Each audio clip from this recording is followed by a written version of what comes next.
Good evening. My name is Yanni Kotsonis. I'm the director of the Jordan Center for the Advanced Study of Russia.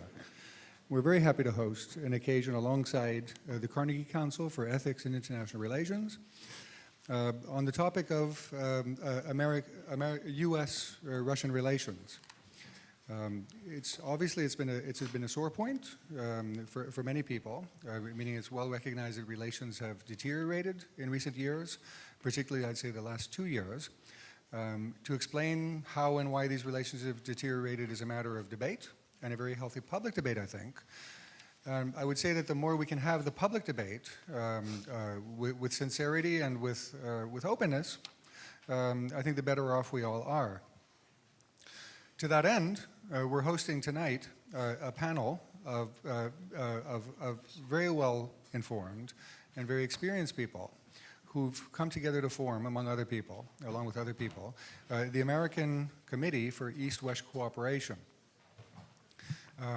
It's their view, in ways that they themselves will explain, that there needs to be a renewal in the way that American foreign policy in particular has been conducted.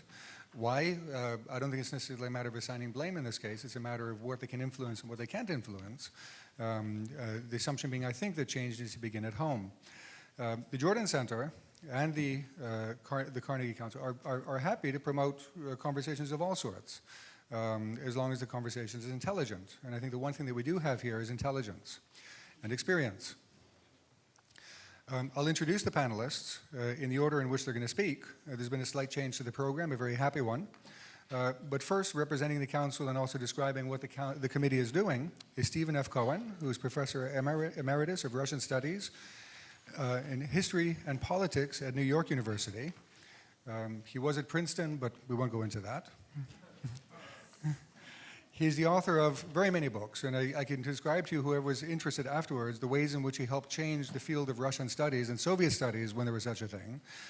Suffice it to say that he's one of the very intelligent voices and articulate voices, and also one of the more controversial voices, which I think is a good thing to have. Jack Matlock is a very well-known figure. He was an ambassador to various countries. For our purposes, he was the last long-running ambassador to the Soviet Union. Technically, he wasn't the last, but he was there for those last moments of the Soviet Union. And he's been a persistent spokesperson for calm and reciprocity in American-Russian relations. He's been one of the more calm and also persuasive voices, calling for a change in the way that American foreign policy is being conducted and articulated in particular. John Pepper is the former chairman and CEO of Procter & Gamble. For our purposes, he's important because he was one of the first very large Western companies to go into the former Soviet Union and really do good in terms of developing new kinds of industries and distributions, developed a business model, which I think was the envy of many other corporations. And if I don't speak out of line, I think he's a firm believer that good business is also good diplomacy and good politics. The speaker who was not announced before is Ambassador van der Heuvel, William van der Heuvel, who's a biography that puts most of us to shame. It's a career that began, I think, as an advisor to Wild Bill Donovan in the day, but went on to do various things in the public and private spheres, including ambassador to the United Nations under Jimmy Carter. And he's been doing various other things to promote the legacy of Franklin Delano Roosevelt. And finally, with us today is Senator Bill Bradley. Depending on where you're from, he's actually either a basketball star or a senator. I know him as a senator. He represented New Jersey, and he was a candidate for the Democratic presidential nomination in 2000. He's now the managing director of Allen & Company. Before entering the Senate, he was a 1964 Olympic Gold Medalist in basketball and a member of the New York Knicks team from 1967 to 1977, including 2 NBA championship teams. We're going to have a presentation by each of the speakers, somewhere in the area of 10 minutes. Following which, members of the audience are welcome to ask questions. There'll be microphones available. You'll see them in the middle aisle. You're welcome to line up at the aisles, and I'll call on the speakers in order. I would ask that we have questions rather than speeches. There will be a time for speeches, but this isn't it. Simply as a matter of time.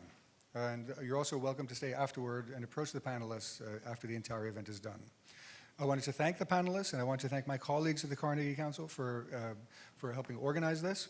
And we look forward to a lively discussion and possibly differences of opinion even among the panelists. Thank you very much for coming.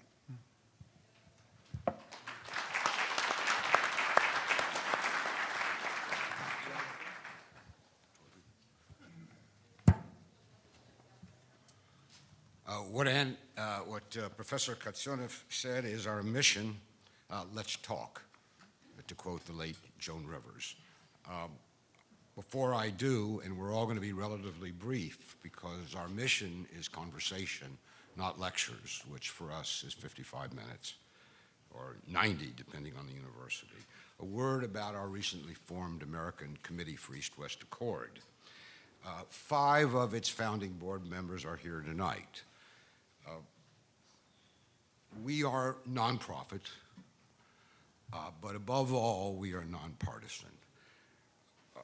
Deeply concerned that the United States was drifting into a new Cold War with Russia a couple of years ago, but doing so without the kind of discussion and debate that befits our great American democracy. We formed the committee to do little more than encourage this discussion and debate. So I'm very, very grateful that so many of you came out tonight. We had an event in Washington in Congress, the House of Representatives, in early November. But in truth, this is our first truly public event. And I am therefore very, very grateful to the Jordan Center of Advanced Russian Studies of here, New York University, and to its director, Yanni Katsionov, and to the Carnegie Council for Ethics and International Affairs, a very important topic today, ethics and international affairs, and its head, David Speedy, who is sitting over there. I should also say that there are disagreements among us on the board. And in fact, somebody said to me in Washington, you folks could put on an interesting debate among yourselves, and that might break out tonight.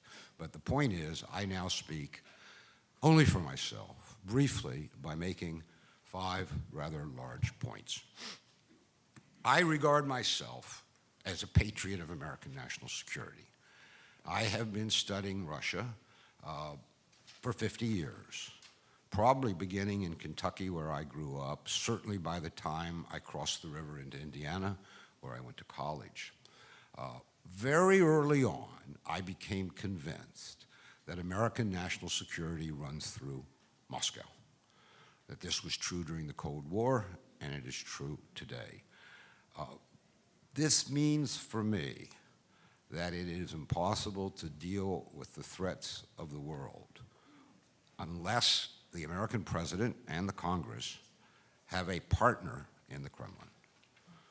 This is the basis, as I see it, of real American and international security.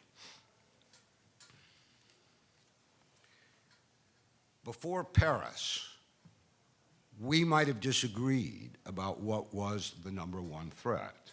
For some people, it was or is climate change. For others, it's promoting democracy. For others, it's fighting epidemics in underdeveloped parts of the world.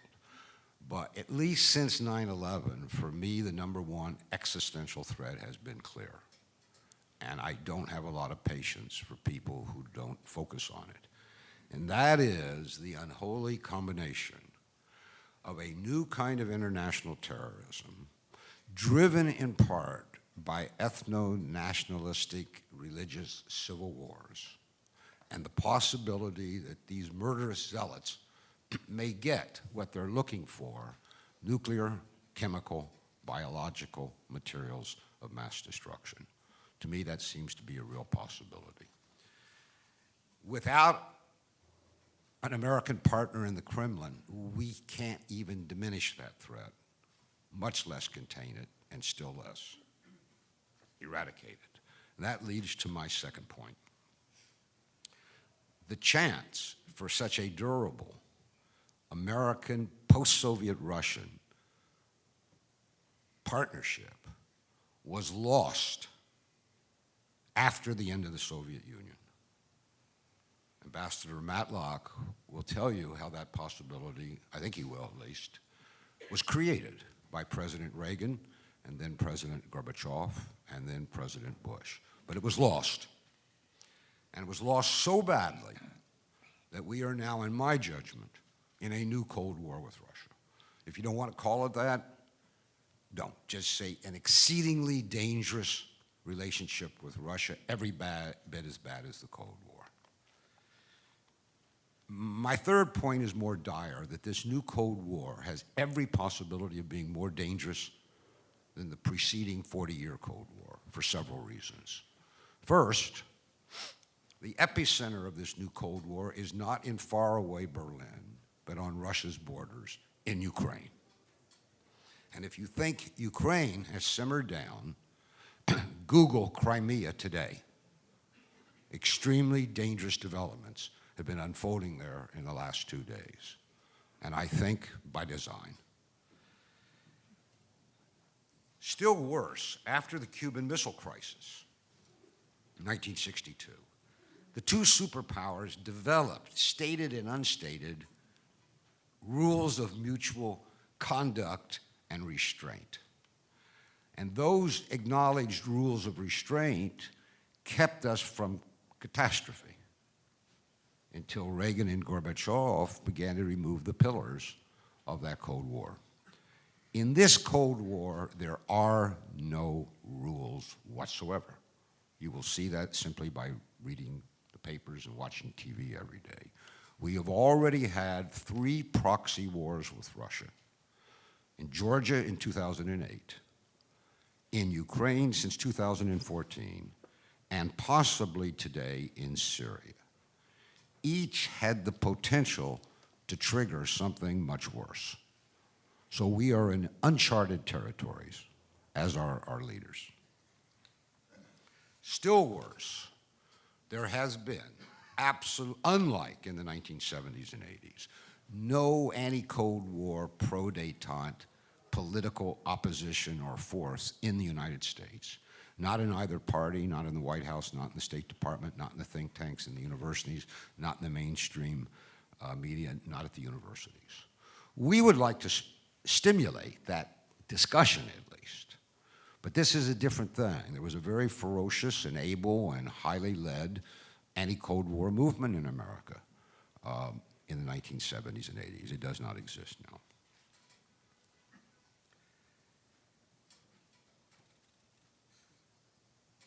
My next point is a question. Who's responsible for this new Cold War? It's not to point fingers at individuals, but to ask whether we need to ask questions about American policy. The absolute consensual answer to this question on the part of the American political media establishment is Putin is to blame. Everything was okay until Putin came along. If that is true, we need not to rethink anything we've done in regard to Russia since the end of the Soviet Union. But in my judgment, it's not true. There's plenty of blame to go around for the situation in which we find ourselves today. Briefly put, the Clinton administration pursued a winner-take-all policy toward post-Soviet Russia, treating Russia as a defeated nation. And that general orientation was continued by the Bush administration and has been by the Obama administration. Examples of policies on the part of Washington that grew out of this winner-take-all approach are many, but I'll just cite the 4 that most aggravate and provoke Moscow. Obviously, the decision to move NATO to Russia's borders, paired with the refusal to negotiate missile defense with Russia. Missile defense is now allegedly a NATO project, but clearly it's an American project. The refusal to at least limit American meddling in internal Russian affairs under the name of democracy promotion. And, a separate issue, repeated broken American promises to Soviet and Russian leaders, from Gorbachev to Medvedev and Putin, about which they openly say this was deceit and betrayal. In this context, ask yourself two questions, remembering the American adage that our mamas told us there are two sides to every story.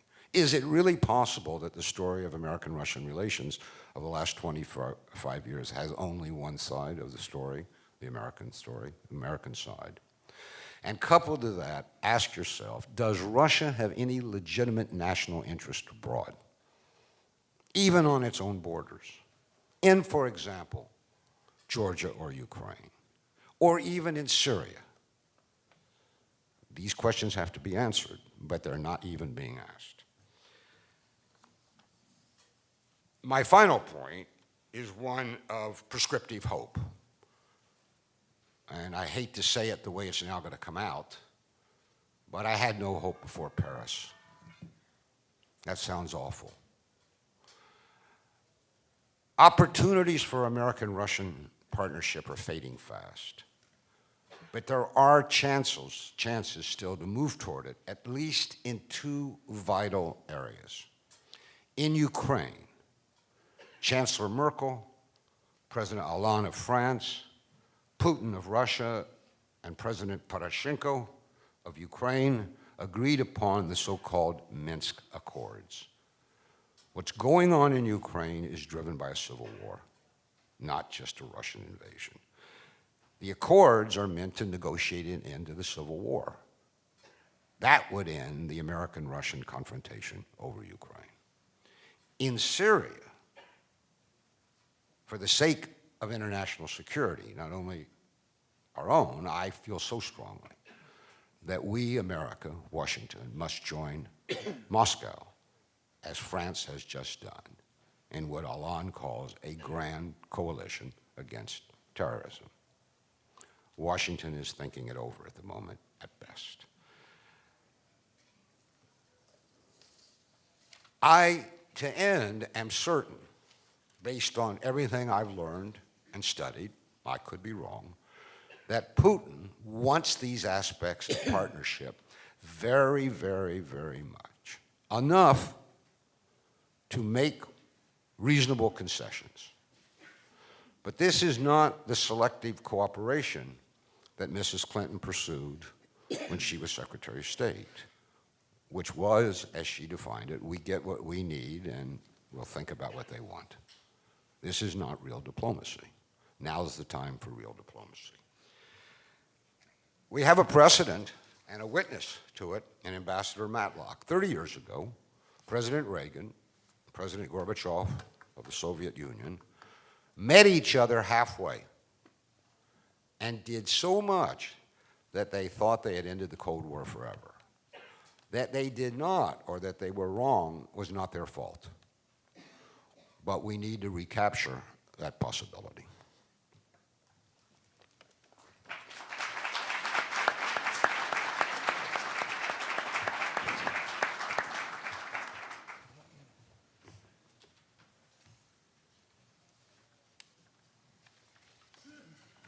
I understand the subject this evening is, should I take this out?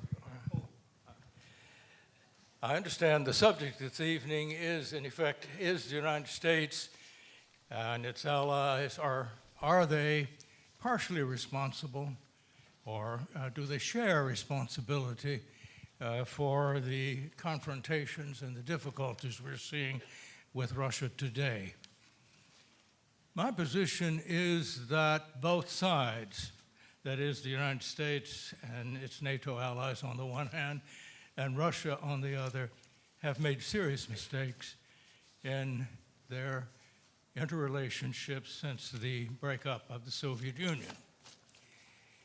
The problem basically is that we in the West very quickly assumed that we won the Cold War by military, economic, and other pressures, and that in fact this was something similar to a military victory.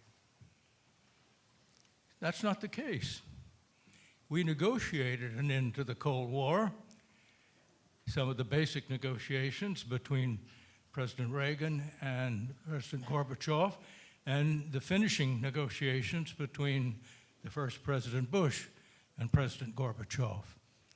We negotiated an end in the interest of both sides, and in fact, of everyone. There were no losers, there were only winners. But people can say, well, how is it then? We still have the United States and the Soviet Union ceased to exist. The Soviet Union broke up after the Cold War ended. Probably would not have if the Cold War had not ended. And it broke up not because of Western pressure, and certainly not because of American pressure, but because of internal tensions that couldn't hold it together. So the idea that somehow in the Cold War, by using quasi-military methods, both military and economic pressure, we brought down communism and brought down the Soviet Union, and therefore were the sole superpower, gets everything absolutely wrong. But when you start acting that way, and we began hearing that sort of thing, even in President Bush last year, when he seemed to be losing his bid for re-election, he for the first time said, "We won the Cold War." He had not said that before, and I would point out that President Reagan never said that. In fact, as has been mentioned, just 30 years ago, Reagan and Gorbachev met for the first time in Geneva. And in a memo which Reagan wrote before he went to that meeting, he ended it by saying, whatever we achieve, we must never call it victory, because that would simply make other achievements more difficult. He understood. He was not an intellectual, and a lot of things he didn't go into details on, but he understood one thing, and that is if you have a lasting agreement that sticks, it has to be in the interest of both sides. You can't impose a solution on another, and we didn't. So what happened then? After the Cold War was over, when we announced, and quite sincerely during the first Bush administration, that our goal was a Europe whole and free.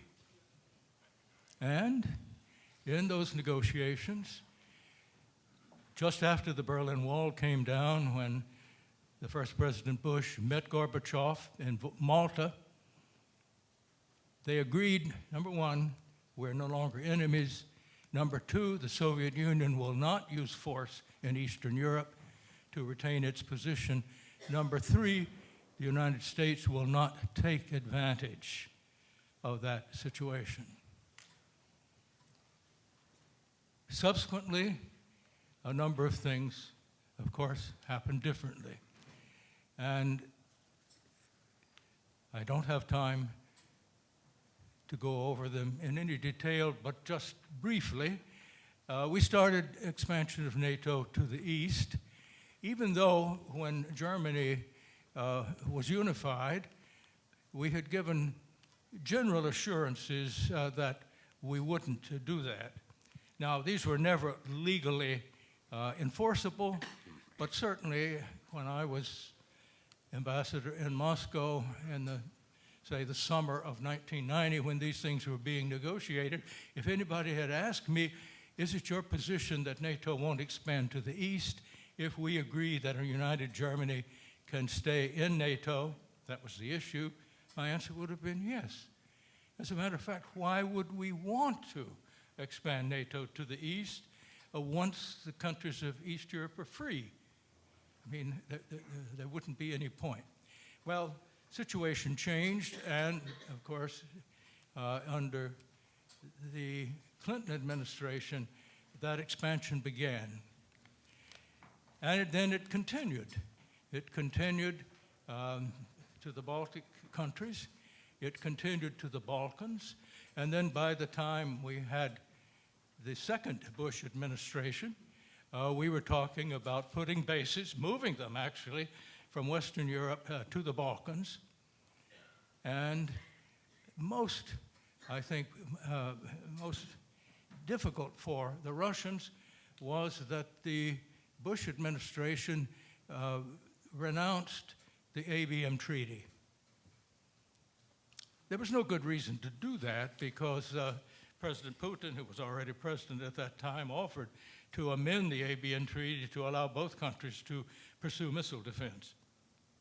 But we wanted our hands untied, and we walked out, and that has been a very traumatic issue. It's one that actually, a few weeks ago when I was at Sochi, Putin himself brought it up, sort of confronted me with the fact that the U.S. had walked out of the ABM Treaty.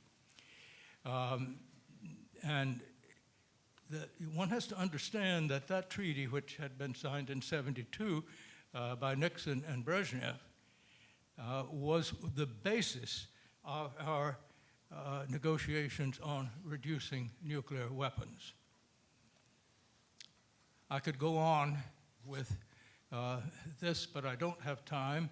I would simply say that having moved in those ways, Russia at first did not react to that negatively, but then by 2007, President Putin had enough of it, and he made a very strong speech in Munich about the feeling that the partnership, which had been announced between the United States and Russia, had been violated by the United States, and he cited a number of these things. Things got worse, though, when, in the eyes of Russia, we started fomenting revolutions in some of the former Soviet states. Now, I don't think we fomented those revolutions. I think we improperly and publicly sided with those who were protesting real problems in their countries. And one of the areas I disagree with Steve is I don't think it was a proxy war in Georgia at all. It's much more complicated than that. But the fact is that obviously it's going to be extremely irritating for any Russian leader if he feels that the United States is trying to extend a military alliance that it dominates not only up to the borders of Russia, but into areas which, until the Soviet Union broke up, were part of Russia. And I recall to Americans that one of the big reasons that President Wilson took the United States into World War I was the attempt by Germany to enlist Mexico as an ally. This is not kid stuff. And therefore, I think these American moves certainly helped create an atmosphere which was very similar to that during the Cold War when the problems in Ukraine broke out. I don't have time to talk about those now, except to say that over this course, while we were making what I think were errors, the Russians were making worse errors. Their reaction was often an overreaction. They often interpreted things that were not meant to be harmful to Russia as directed at them. And they have developed a full, you might say, narrative that the U.S. brought the Soviet Union down by trickery and is out to encircle Russia and to turn it into a quasi-colony. And of course, as they see the United States moving as it has, that gives fuel to this. One of the biggest and most traumatic of these was the invasion of Iraq. You may recall that it wasn't only the Russians that told us not to do it, also the French and Germans did. And the point they made at that time is, First of all, they haven't attacked you. We don't see why you're attacking Iraq. Second, we think you'll leave a mess, and it's closer to us than it is to you. Well, looking back, I think their analysis was probably closer to the reality than ours. To sum up now, I believe that we are, in fact, developing cooperation with Russia over Syria, despite a lot of the reports in the media. I believe we have been cooperating to a degree. Our disagreement was really over whether you have to leave Assad into power at least until there is the possibility of an election so that the Syrian people can decide whether they go or not. I think the Russians have been very annoyed, and not only the Russians, with the propensity of the United States when trouble breaks out in a country to say the leader must go without any concept of how it's going to happen then when that leader goes. But I do think we're in the process of mending things. We cooperated with Russia, I think, very successfully in getting the Iran agreement. Our foreign ministers, Mr. Kerry and Lavrov, I think are in almost constant contact. So I see us moving back, particularly under the pressure of the ISIS threat, into more cooperation. I think the biggest problem that we face now is there seems to be, I would say, a generally hostile media regarding Russia, which concentrates entirely on some of the negative things that have happened. However, I certainly agree with Steve in that our basic interests, when you think about them, and Russia's are very similar. We should be cooperating, and whether it is ISIS or global warming or any of the other general but very real threats, they threaten Russia as much as they threaten us, and sometimes more. And it has seemed to me sometime that in these problems, Russia is going to be, given its size and given its capabilities, it is going to be either a part of the problem or the part of the solution. I think that we can make them part of the solution only by attempting to cooperate to the degree possible.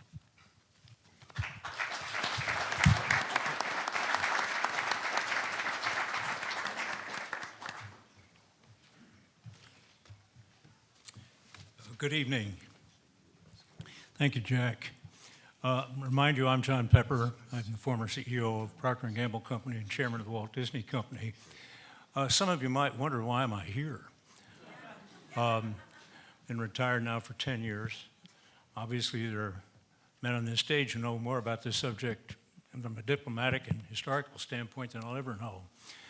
Well, I'm here perhaps for the same reason many or most of you are, and that is I'm really worried about the future of our country and the world, unless and until we identify the common interests between our country and the Federation of Russia, and that we together bring other people to the table who have to come to the table to resolve some of the most complex issues that I think we've ever faced.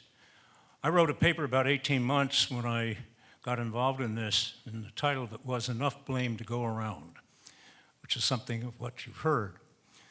My involvement in Russia goes way back, in a way, to when I was a kid in the Cold War, going under desks and simulated H-bomb attacks. I was in the Navy during the Cuban Missile Crisis on a destroyer looking for Russian submarines. And I, like so many, felt such a sigh of relief in 1989 as this moved ahead, that we had traversed a gap that many of us thought we never would. And then to see it coming unraveled, as I did 2 years ago over Ukraine, was truly painful because I felt it was unnecessary. Ambassador Matlock's books are wonderful. But one of the things they illustrate is the importance of being able to see the world through other people's eyes, We have a hard time doing that as human beings generally, and we have a hard time doing it as countries. And we've had a very difficult time, and so has Russia, in understanding us and we, they, through each other's eyes in terms of what happened, which Ambassador Matlock reviewed. Very briefly on the business side, we did enter business there, Procter & Gamble in 1990. We built a wonderful business. In fact, outside the United States, until the recent ruble devaluation, was the second largest business in terms of sales Procter & Gamble had anywhere in the world. We have a business that's about 98% Russian men and women. And you come to know families over a quarter of a century. And as you all know, really what all those families want there or Ukraine is the same thing we all want in our families here. Peace, a way for children to grow up. And one of the issues here, beyond all the diplomacy and the treaties we need, we dare not forget, is 200,000 or 300,000 men and women have died as a result of what's going on, and more are dying every day, and we have some 2 million refugees. On the business side, Russia really wants to do business, and we can do business. I can't speak for every U.S. business, but we're doing business there. We've not seen what we've seen in other countries, despite the sanctions, no boycotts. Foreign Investment Advisory Council is as strong as ever. The Prime Minister was there last month, encouraging business. Oh, there are nuisance factors, no doubt, and there always will be, but it's a very good place to do business. And good business is no path, we've learned that in Nazi Germany, to political peace. But it does let you get to know the culture and the difference that exist and how much we have in common.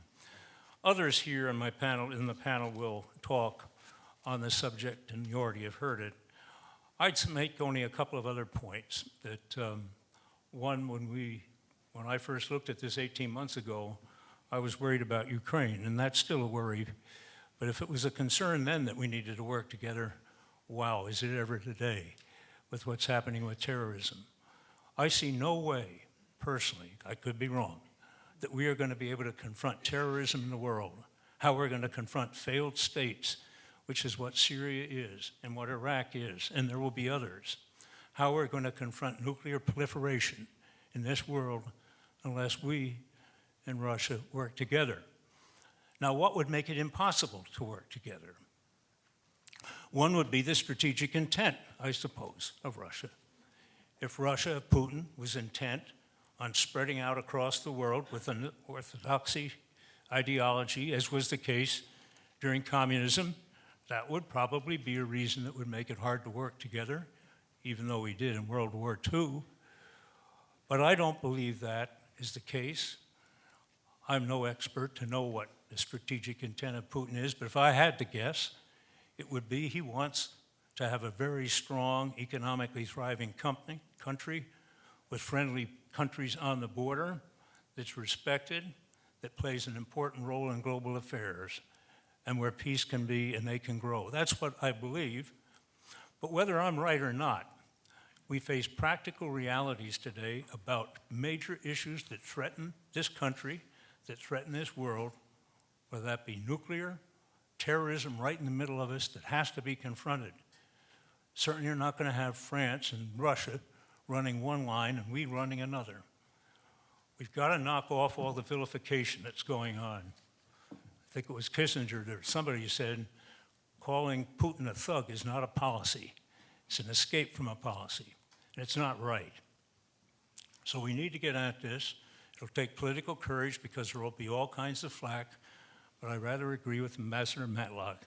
It's starting to happen. It damn well should, because a lot's at stake in lives today and tomorrow in these countries, and our own safety as a country. Thank you.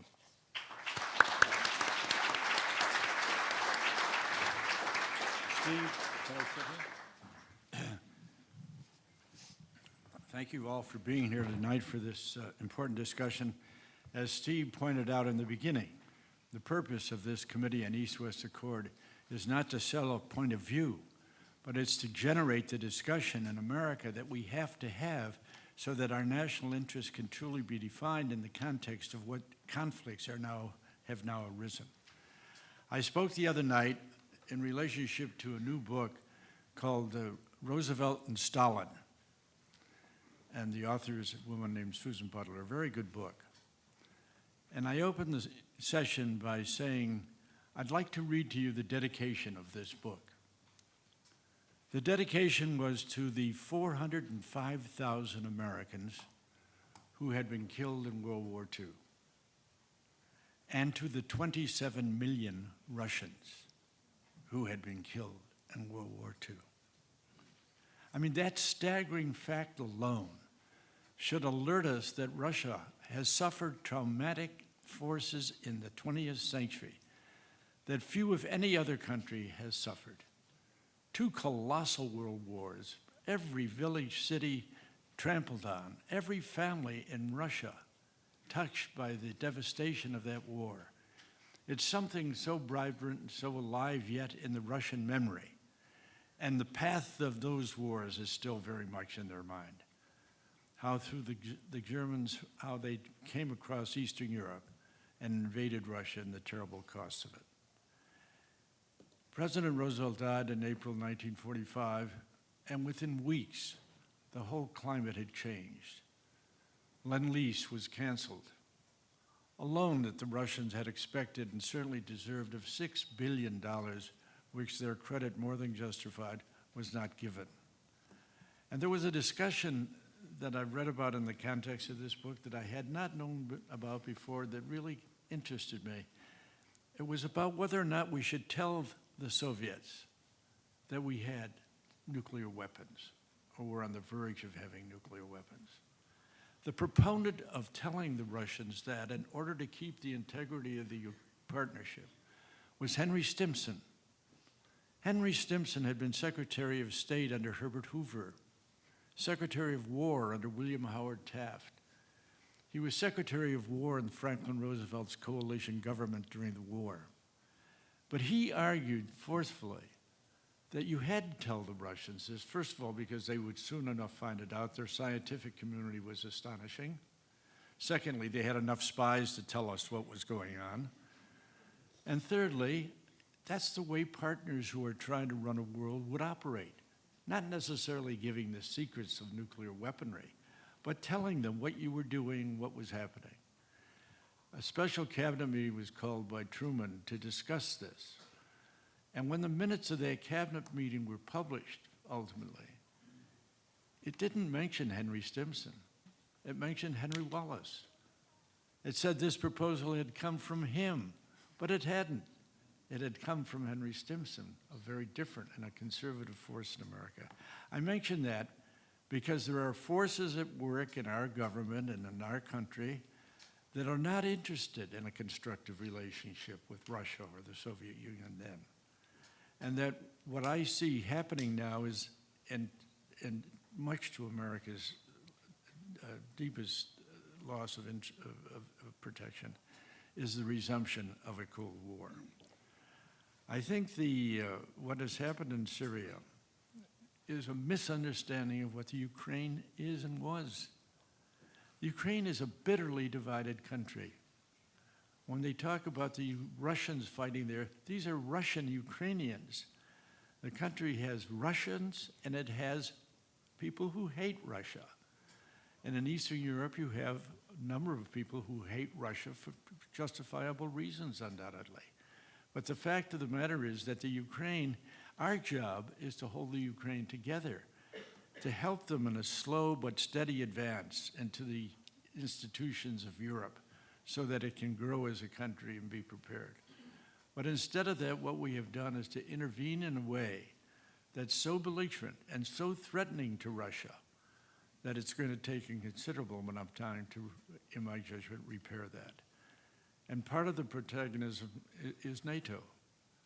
There's no doubt that we promised the Russians in 1990-91 that if they would go along with the unification of Germany and the admission of a unified Germany into NATO, that we would not advance NATO to the borders of Russia.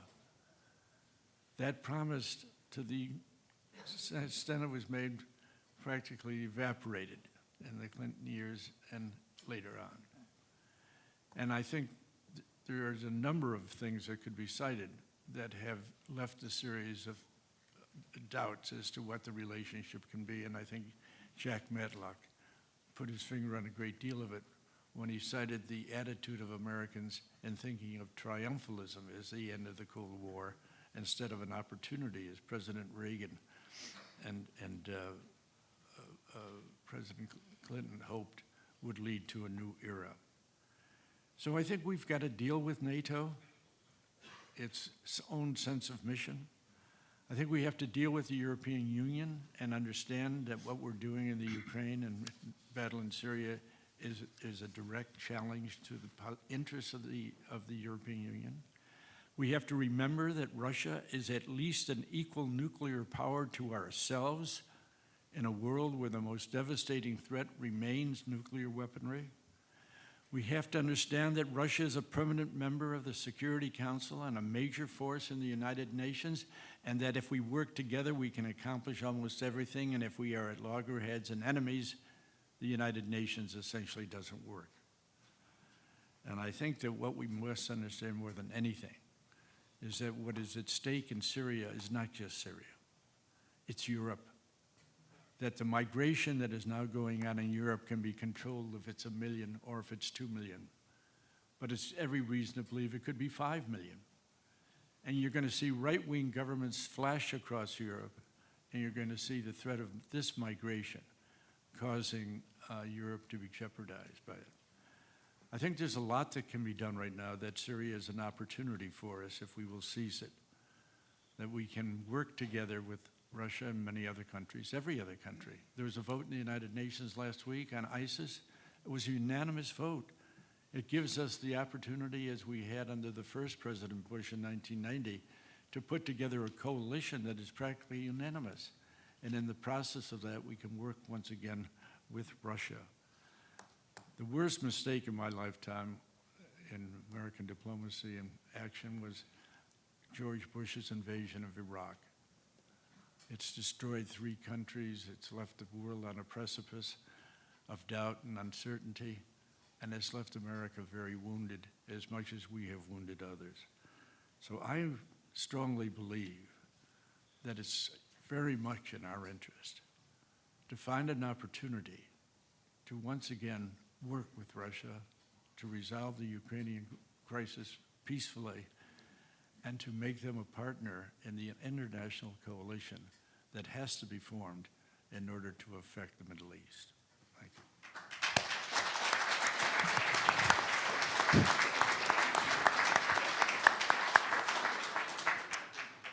Well, I'm following the leadership of Ambassador Vanden Heuvel and remaining seated for this presentation. I first went to the then Soviet Union in 1966. I was a student at Oxford, and 4 of us took a vehicle, a car, and drove 1,200 miles through the then Soviet Union. It was the second year that the Soviet Union allowed any foreigner to drive a car. And we drove 1,200 miles across Belarus, Russia, down to Kiev, to Crimea, across to Odessa, up to Kiev, and out through Lvov into Hungary. There are many stories that stay with me from that, but let me just share quickly 3. We camped, campground outside of Moscow. Different people prepared food every day. It was my turn to prepare food. A Russian comes up to me, mostly all Russians, a couple of French in these campgrounds, comes up to me and says, "Lipton tea, I haven't seen that in a long while," in English. So I said, "What are you? Who are you? Let me tell your story." His father had come to Russia in the 30s to help build the Moscow subway. He had 2 kids. Mother went back to the United States, New Orleans, took 1 kid. The father stayed, and he had his son, who was the man I was talking to. After the war, any American was suspect. The height of the Cold War, he was put in prison for being, he was in prison about 20 years. Khrushchev came to power, freed him, and now he was writing children's books for Russian kids. The second story is this happened more than once in these campgrounds. Russians came up, first time they'd seen Americans in most cases, and they said, "Thank you for Lend-Lease. Thank you for Lend-Lease." Now, what was Lend-Lease? That was under President Roosevelt, and it provided food, clothing, trucks that a recent book argues was decisive to getting the Russians through World War II. Thank you for Lend-Lease. Now, this was 25 years later, and yet there it was. They never forgot. The third memory was when we were going out through Lvov into Hungary. The border guard searched everything. I mean, everything. You had to take everything out of your wallet. And in my wallet, he found a little piece of paper on which there was a map. And he said, "Aha, map of a military installation." I said, no, that's the map on how to get to the best restaurant in Warsaw. No. So hours there, hours. We were there for 2 or 3 hours, put the car up on a ramp, looked under the car, the whole shtick. And I noticed he was reading one of our books, which was a John Steinbeck novel. And so after watching this for 3 hours, I said, "You like that book?" And he said, "Yes." And I said, "It's yours." He said, "Okay, go through." So that trip, flash forward, I'm now in the United States Senate, and I'm running a task force for the Intelligence Committee on Russia. Every week I meet with the agencies, all of them, what's going on in Russia, what are we doing, what are they doing, how are we doing it, where is this headed, et cetera. And I start making my own trips to Russia in 1985, 86, 87, 88, 89, 90, 91. These are trips where I would go, not with the usual congressional delegation of 20 people, but as Ambassador Matlock knows, where I first met him, he was our ambassador. I would come with myself and maybe one other senator, or maybe just me and 2 staff people, and we would go places. I didn't want to go to Tashkent and sit in an office. I wanted to go to Tashkent with somebody who spoke Russian and go out into the streets and talk to the people, typical Paul. And over that period of time, Russia, St. Petersburg, Moscow, Azerbaijan, Baku, Georgia, Tbilisi, Uzbekistan, Tashkent, Kazakhstan, Almaty then.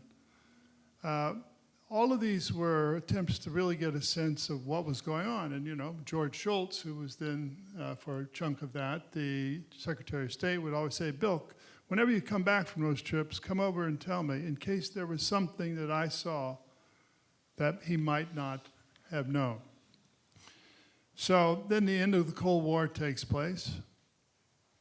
I remember the example in a lot of years, notwithstanding the Lend-Lease, where a lot of propaganda was going on both sides, enemies.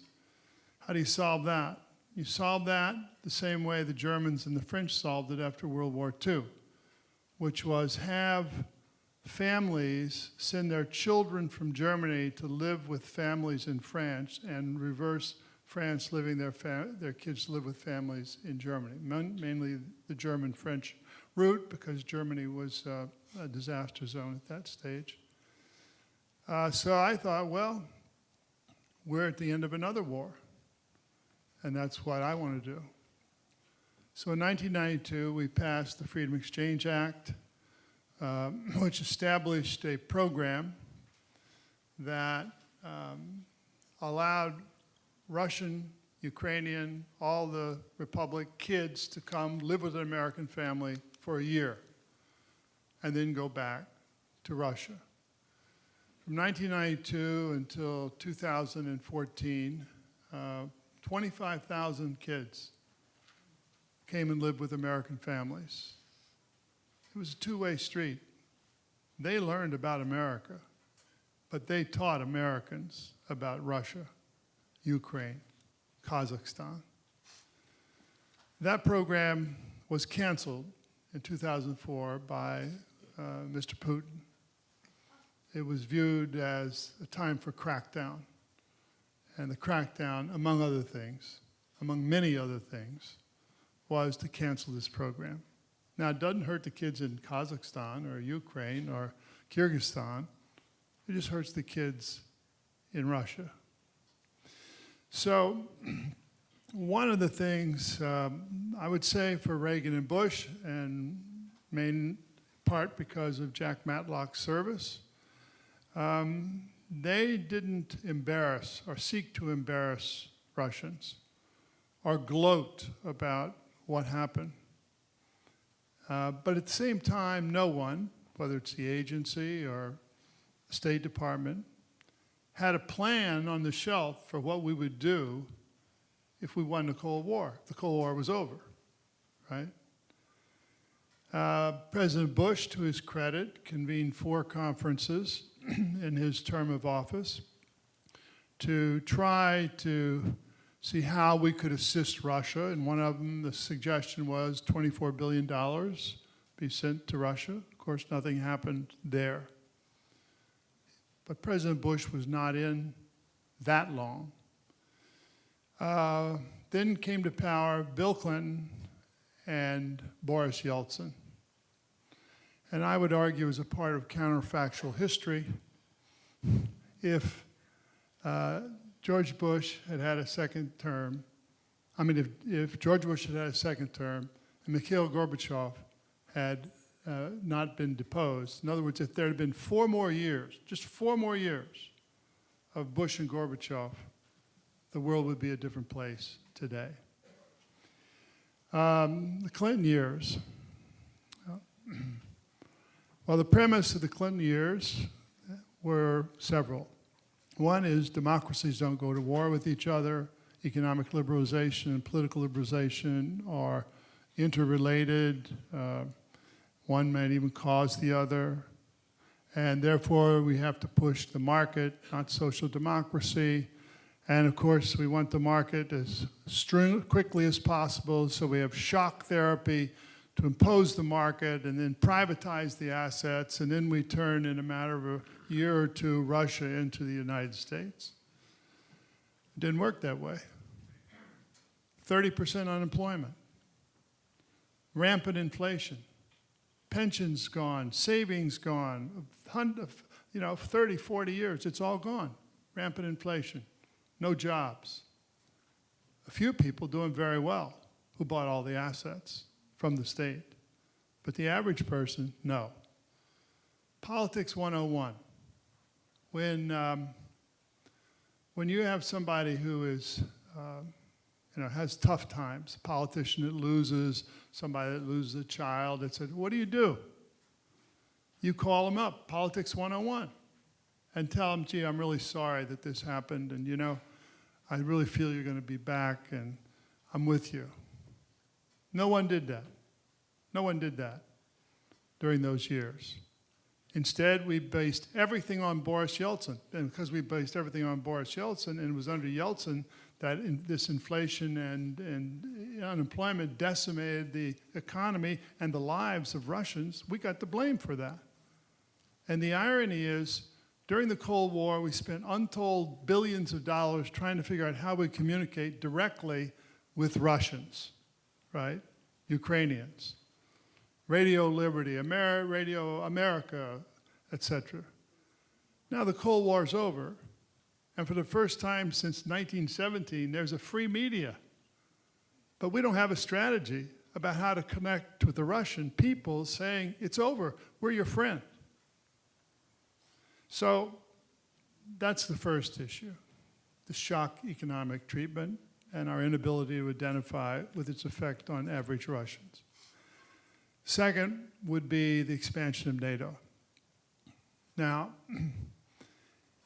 let me share with you, on all these trips, I got to know a lot of Russians, politicians, party people, academics, etc.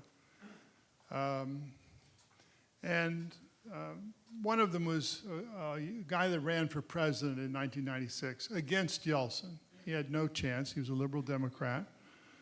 So maybe that says something. uh, he was a liberal Democrat, and afterwards I saw him and said, well, how are you doing? He said, well, I'm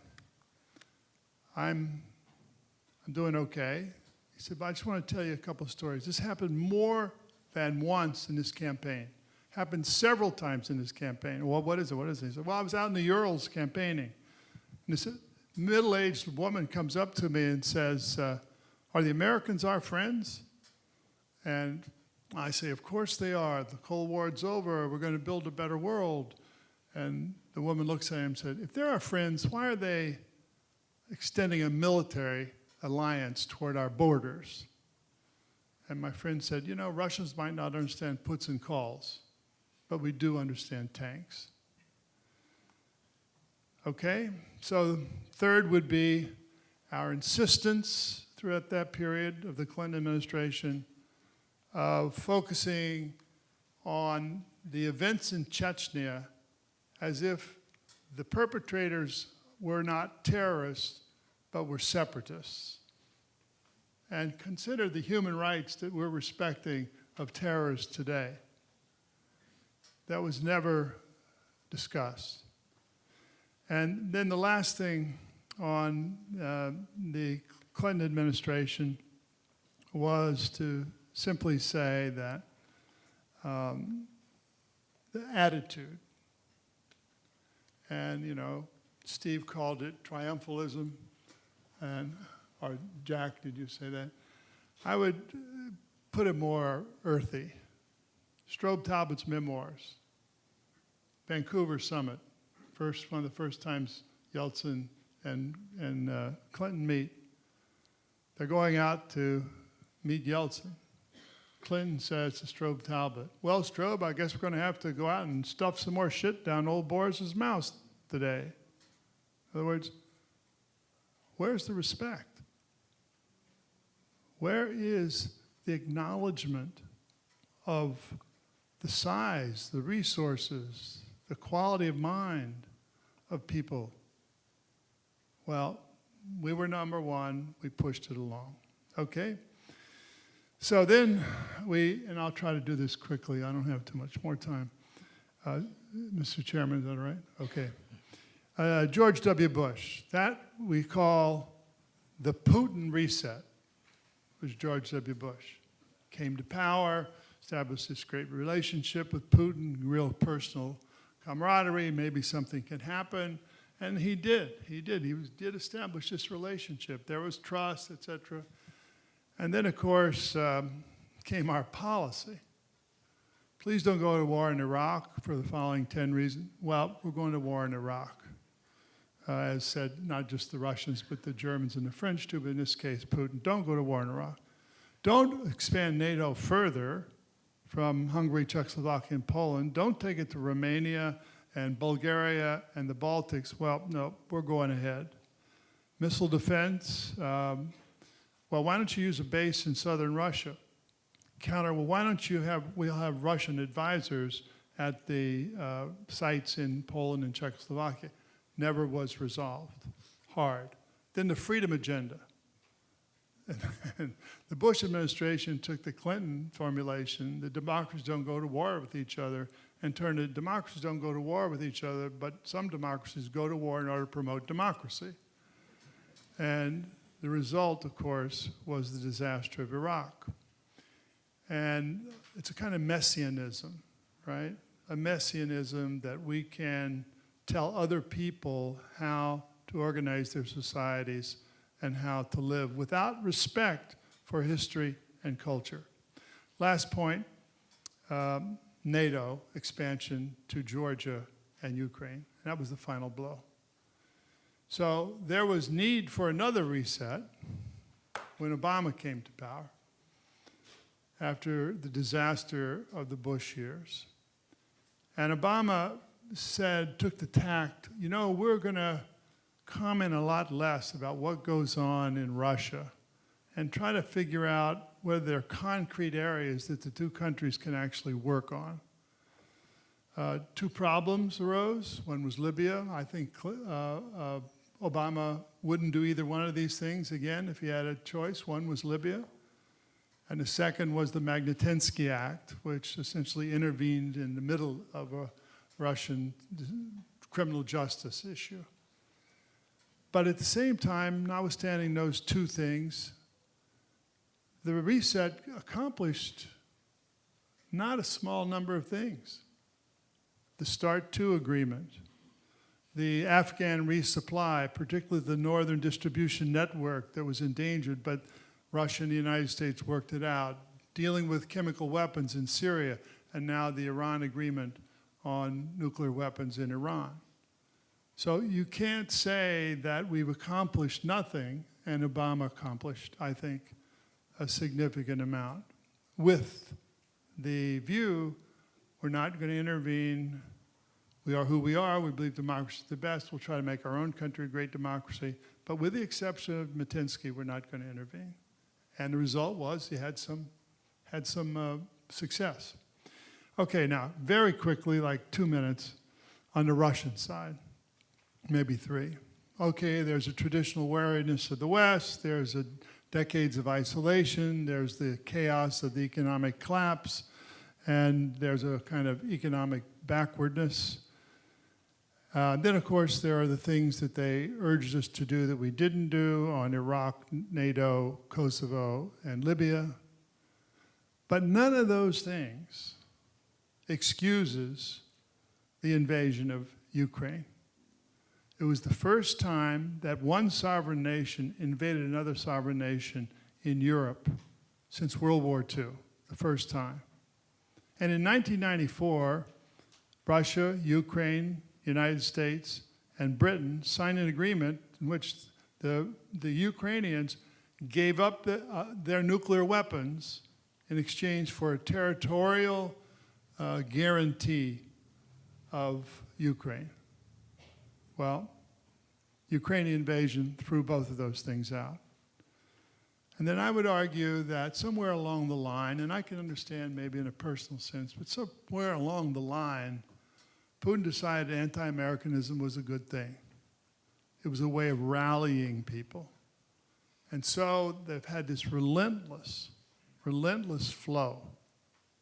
Some of it was related to real events, some of it was not. But the effect has been to, shall I say, poison the waters of the Russian people. And one last statistic, into the Cold War, 2/3 of the Russians saw the United States as a friend, 16% saw them as allies. We're now on number 1 on the enemy list, and 81% of the people have a negative view of America. There are a lot, I do not agree that this can't be rectified. There is an answer in Ukraine. We can find common ground on terrorism. And the question is, will we have the discipline and the will to do so?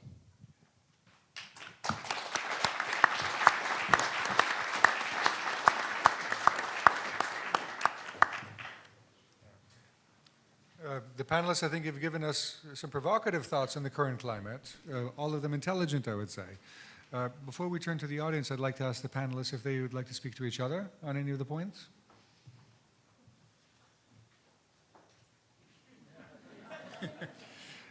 Unanimous. I just think that my fellow panelists were brilliant.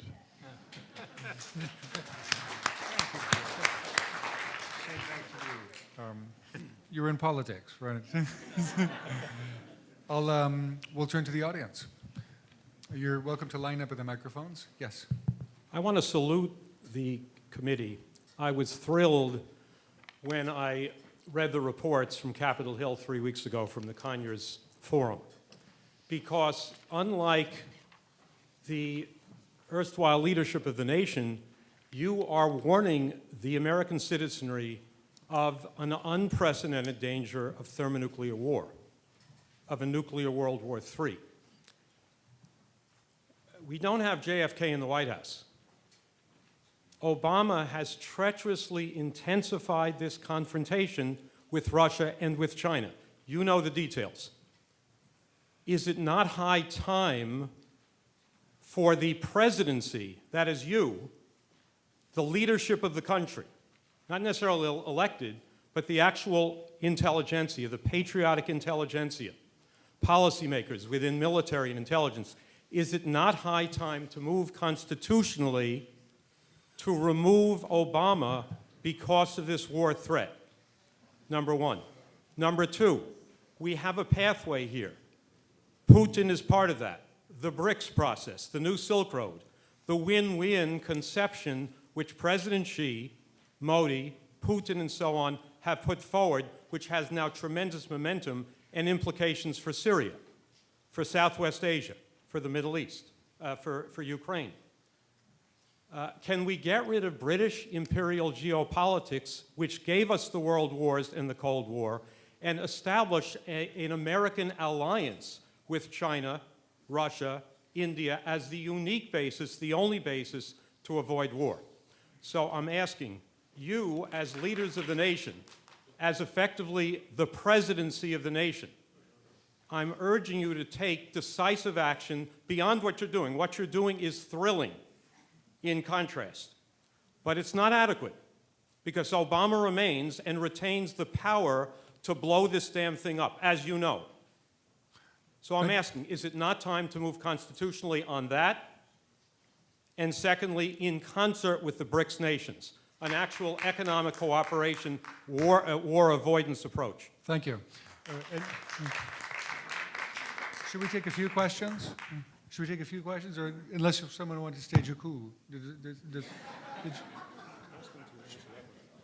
Would you like to answer? You're welcome to.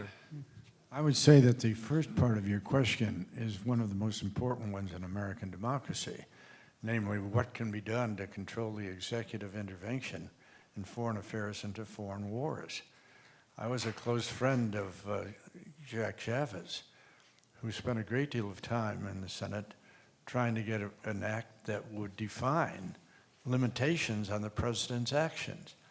And the fact that that has been ignored for the most part, the very good work that the Congress did in those days, I think is a very real problem.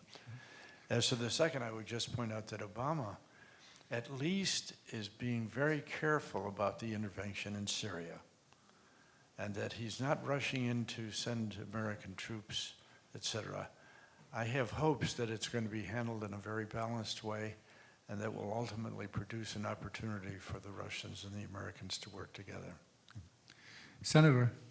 I disagree strongly with the questioner. I don't think Obama should be impeached. I think if you look at what I've just described for you, the administrations of Clinton, Bush, and now Obama, Obama has done much more with Russia than any of the previous two, much more, because he took an attitude that was less self-righteous, less messianic, and said, we can get some things done. Now, Obama also inherited two wars, which he got out of one, and the argument could be he got out of one, but the war itself was what precipitated this sequence of events that produced ISIS. And if we'd stayed there, I'm not sure that would have had any difference whatsoever. And he's on the way of getting out of the other one. So I don't know why we would consider him in such a negative light. I don't. I consider him in a positive light. And I think that he will be known best for what he did not do, for his restraint, than for what he did do.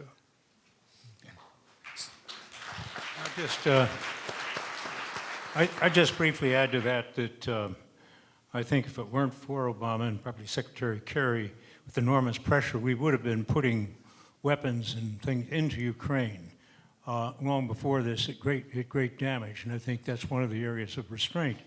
I think one of the challenges here is I think there are a lot of people in political life today who agree on this need, but they're afraid to speak up with the way the media is treating this. And I just hope more people will speak up for their own convictions on this subject and speak out, because right now the cacophony of words to anybody, and that's a bad situation. Steve? Obviously, I don't agree with what the speaker proposed, because the committee is devoted not to impeaching Obama, but persuading him. That's, you know, the frailty of an American Democrat. I don't want to run and get my gun. I don't agree with Senator Bradley that Obama has been any better than President Bush in regard to Russia. It's been essentially the same policy. But my larger point is this. As a historian of politics and as an observer of what's happening today, when crises come, real leaders emerge or not. Real leadership in a time of crisis, I think, is when a leader transcends his or her own political biography.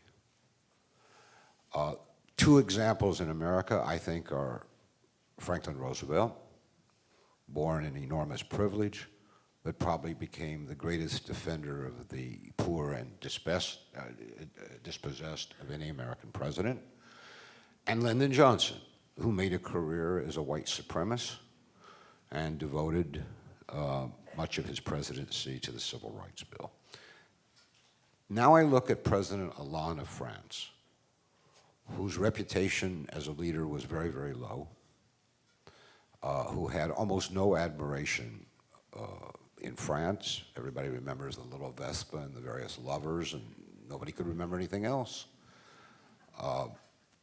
Nobody gave him the slightest chance of re-election. I'm not sure he's going to run. And then Paris was attacked. And by the way, in regard to Russia and Syria, he'd been very bad. No, he hadn't been very bad. He'd been half bad, half good. He'd been okay, but he hadn't been a real leader. And then what has he done in the last, Paris was attacked on November 13th, in the last week? Well, he declared that he's forming a grand alliance with Russia, whether the United States likes it or not. And then I want to be sure I get this right, because I don't quite know the law, but he did something that had never, ever been done in the history of the European Union. The European Union has a mutual defense clause. This is not Article 5 of NATO. He didn't want to go to NATO because he knew Russia's not a member of NATO, and Russia wouldn't like this. But he asked the European Union to mutually come to the defense of France, that France had been attacked. And the European Union voted unanimously for what Hollande was doing, which meant an alliance with Russia.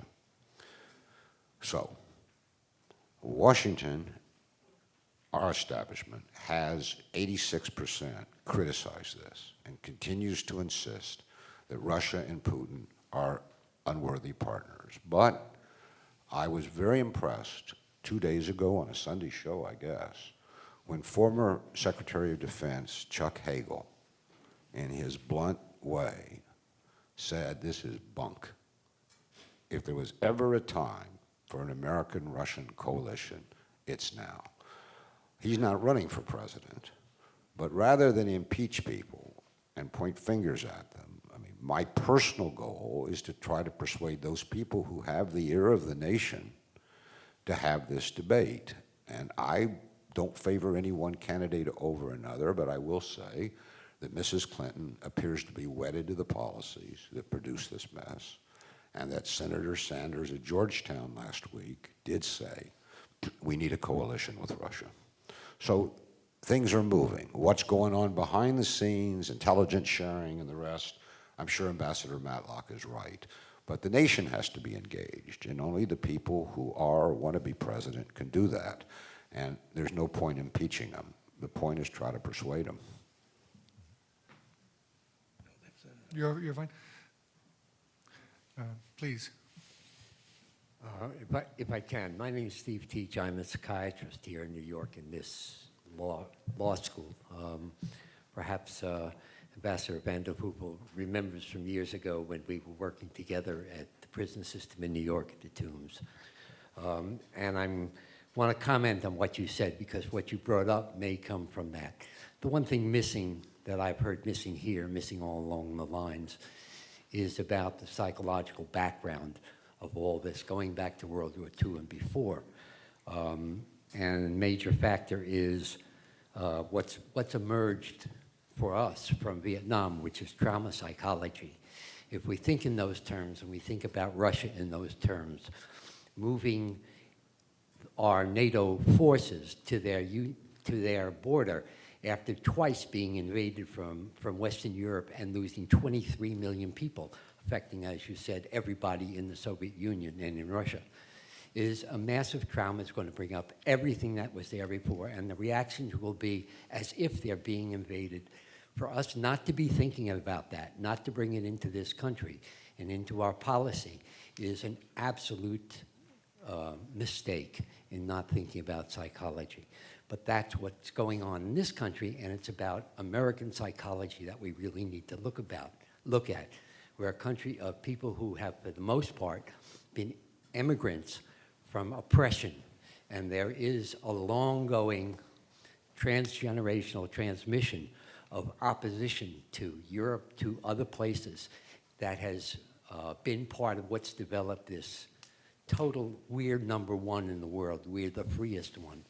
One of the things that reflects that is, has anybody seen a movie in this country about what went on in Stalingrad, about the Eastern Front, about the Russian front, the place where World War II primarily was won and beat the Germans? No, there's never been one here, because this country does not want to recognize the vast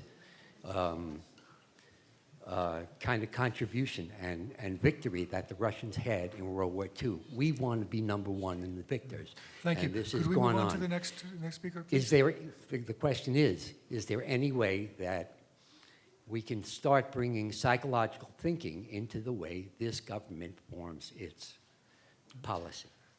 If it's all right with you, we'll go on to the next question as well, please. Questions, please. Well, given the endemic nature of Russophobia and the political media complex, I just wanted to inquire, what are the real prospects of reconciliation?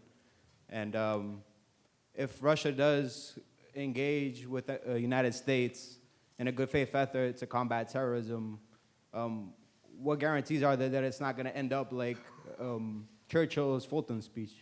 Thank you. Thank you. Would you like to take one more? Sure. Yep.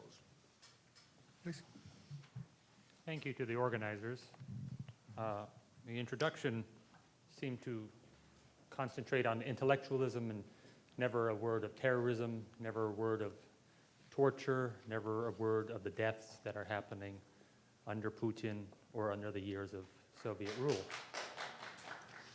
Maybe if I were 10 years, 15 years younger and a student here still, I could cite each of the speakers on the panel for microaggressions, because there were a lot of historically ambiguous facts. Perhaps one of the most demeaning to people of Belarus and Ukraine are citing the 27 million Russians who died in World War II.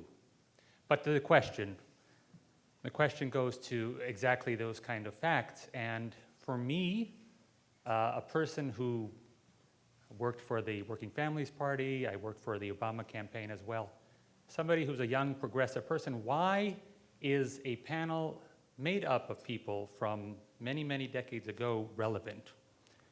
With all due respect, because today, after next year will be 25 years of Ukraine's independence, it's been 25 years of the Baltics already, there are many Ukrainianists, there are many historians of Baltic histories, the rest of the Soviet Union, that we do not have to rely on Kremlinologists. We do not have to rely on stories of, with due respect to the good senator, camping in the Soviet Union when we didn't have contact, but we can Skype nowadays with people in those countries. We have had years of relations with people in those countries directly. So my question is the relevance of a committee that doesn't seem to have experts from a younger age.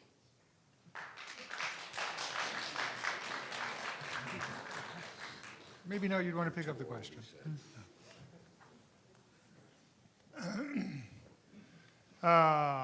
Let's see. I don't know where to begin. There are three questions. On the last point, yeah, as I look at the panel, we're not young. But I think the basic question is, at what point does the United States agree to go to war? At what point does the United States choose to defend other nations? And the talk about the Grand Coalition is great, and Europe votes with France and so forth. Europe can't do anything militarily. They don't have sufficient military. We're 75% of NATO. So the question is not what Europe is going to do. The question is what the United States is going to do. And you have to ask yourself, are you prepared to go to war in order to occupy Ukraine? I don't think so. We have asymmetrical interests. The Russians have a much greater interest than the United States do. Or let's take Syria. The talk, well, we'll get a coalition. To do what in Syria? I mean, ISIS is laying a trap.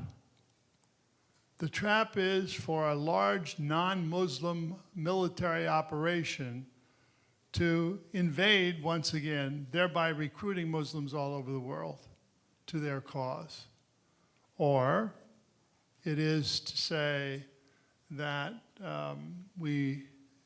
this talk that we hear now, and particularly on the Republican side, demonizing Muslims, that's guaranteed to produce more ISIS supporters. So we got to understand what the trap is. And the basic question is, okay, everybody wants to bomb. United States, Russia, French, everybody wants to bomb. Is bombing going to solve the problem? I don't think so. So the question is, who sends boots on the ground to deal with this issue? Unless you're prepared to answer that problem, you're not serious. Some people say, oh, well, we can cut off their finances. Maybe. But the issue ultimately is, are you prepared to be there indefinitely? If you're not, then you don't take this route. And that is why a Sunni force is the only way to deal with this situation in Syria. And indeed, supporting a Sunni force to do that. If the United States jumps into the middle of this, why is this going to be different than Iraq?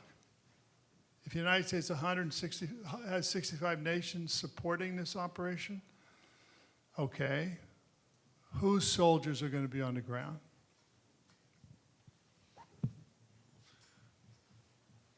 Any of the other panelists would like to speak? Or Ambassador? Let me share one of my experiences from the past.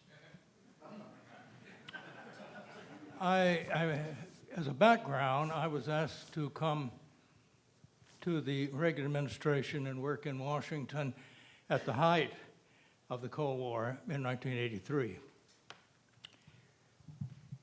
During that period of time, at one point, I went to a conference, one of the first we had in the Soviet Union, of citizens who came from Chautauqua, and we were in Jurmala, Latvia. And I made a speech, and I started speaking a few paragraphs in Latvian before I spoke in Russian. And one of the points I made was that the United States did not recognize the legality of the three Baltic states being part of the Soviet Union. They actually put all of this on television, and later, several years later, some Latvian leaders came to Chautauqua in upstate New York and said that this is the inspiration that started their independence movement. They had felt hopeless before that. I was not then advising the Balts in any way. That was just a public statement. When they began to think about first getting autonomy and then independence, they came, first the Lithuanians, then the Estonians, then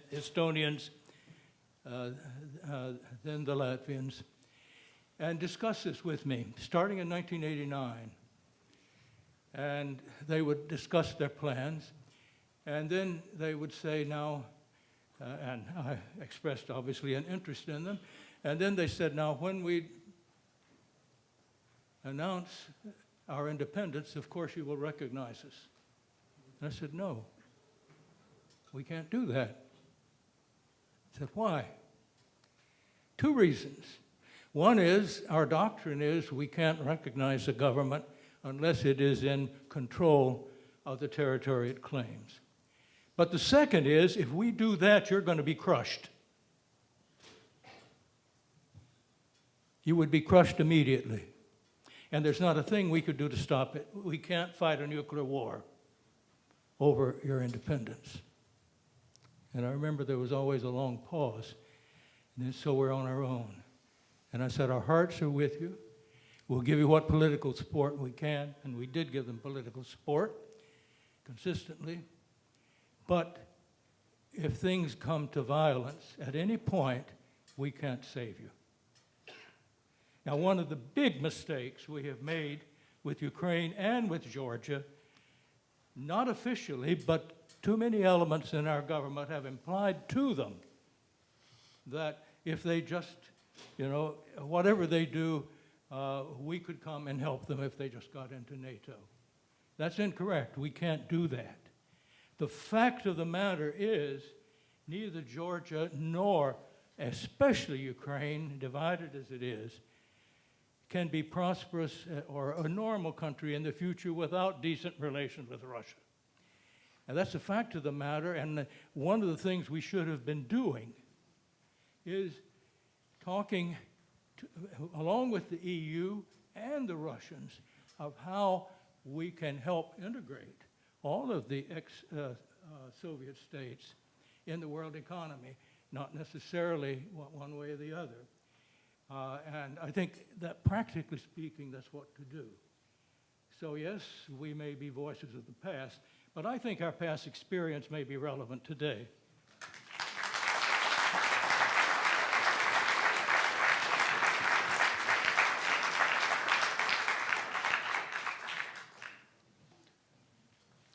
Please. Thank you very much. I would like to have a few questions based on the comments that a number of panelists made about Ukraine. For example, Professor Stephen Cohen said that in Ukraine we have a civil war. So the question would be, how those people fighting in Donetsk, fighting the Ukrainian forces, where do they get their weaponry? Where do they get all the missiles, everything that they have to fight the Ukrainian side? And because a lot of facts point where the supplies come from Russia, as well as people who are fighting, pro-Ukrainian forces there also have Russian citizenship. So I'm not sure if it's a civil war, but I would like you to comment on that. Also, the ambassador mentioned Russian overreaction to certain facts. I'm not sure what you mean by that. If you mean overreaction by killing 7,000 people in Ukraine as overreaction to certain things that Ukraine has as a nation to determine its own future and independence, or 2 million people of displaced people, is it overreaction as well? I would like you to clarify that. Also, John Pepper, Mr. Pepper mentioned that he believes that strategic intents of Russia or Putin is to have friendly countries on its borders. How do you think it's possible for Russia to have a friendly country on the border when it intervenes, it supplies, it sends troops, it supplies weapons to kill Ukrainians and Russians in Ukraine? Russians that actually, even if they speak Russian, they still live in Ukraine and they want to have peace, they want to have their families, their children grow, and not to fight and be involved in this war. And one more question, I think comes from another gentleman saying that how would Russia react to the US intervening in Ukraine. I'm not sure how the US is intervening in Ukraine in the current situation. I'm really not sure how that happens. And then I think, thank you, Mr. Bill Bradley, for recognizing Ukraine and what's happening there right now. And I know that to build a real partnership, takes two parties, and both parties should be interested in building that relationship. And to build any relationship, you need trust. How do you think you can trust Russia and Putin from what they have been doing recently, and especially trust the country that actually removes Peace Corps, that cancels all those exchange programs, that practically does everything to undermine and show their distrust and disinterest in building partnership in this world? Thank you.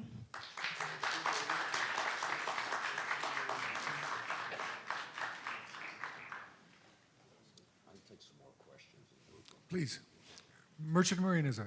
Yes, sir. Thank you very much. My name is Ryan Torres. I'm a midshipman at the United States Merchant Marine Academy.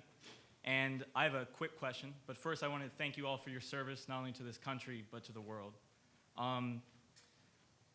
What do you think the future is going to be like? Do you think it's going to be bright? Do you think it's going to be bleak? I know a lot of people have asked a lot of specific questions, but I'd like to just hear your opinions on what the future is going to be like.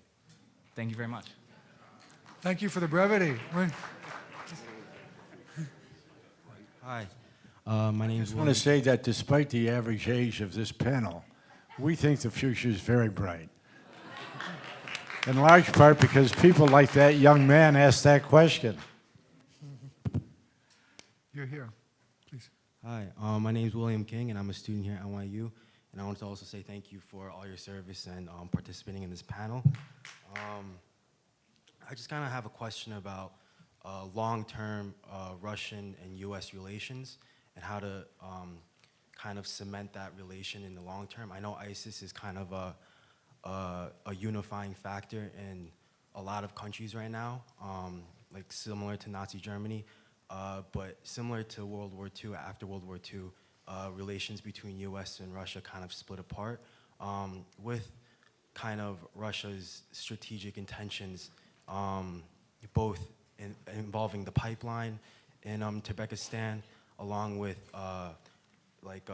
creating allies along Kazakhstan and the Shanghai Cooperation Organization, Euro-Atlantic Partnership Council.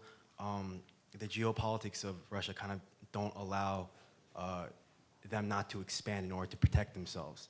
So after ISIS is destroyed with a definite U.S. and Russian alliance possibility, what's the aftermath? Similar to the question that was asked before, like, how do you sustain the relations between such an aggressive Russian political system led by Putin and an Obama or American stubborn capitalist market system that needs, to expand as well in order to provide for its people?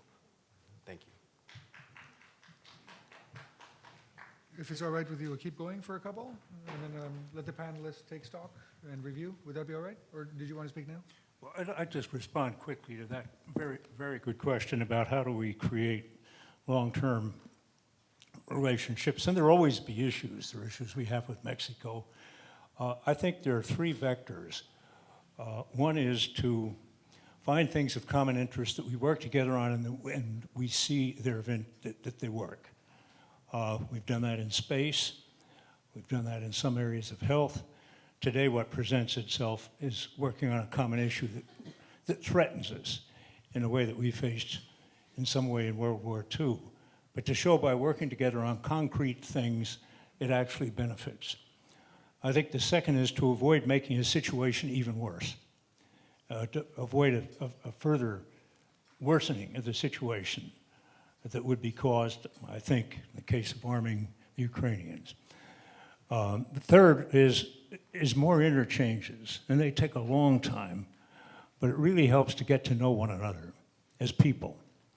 And I think picking up interchanges of the kind that went on with CCI, I guess the kind that was done, and we can't control it, has to be two ways. I think it's really important that people come to know one another. The cleft that's developed here in attitude is deep, won't change overnight. but I think it will be working on things that are of common urgency, avoiding things that will make it worse, and getting to know one another as people better. Steve? You wanna say something? So the guy, I really like the guy here who objected to our age, because we have something in common. I hate political correctness. I think it's destroying this country. Political correctness. I think it's stifling our debate. I have no patience with it at all. It's why my wife doesn't let me go out very often. But he's basically saying we're too old to be doing this. And of course the answer to that is, A, where's his generation?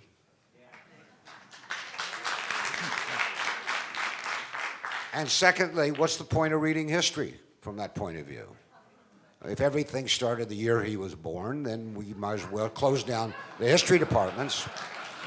So that, I'm with him though. You know, we call a blank, and we get rid of all this fake politeness toward each other. So he's a good guy. I want to mention this boots on the ground issue, because we're not confronting the real issue here, and this is something to be discussed.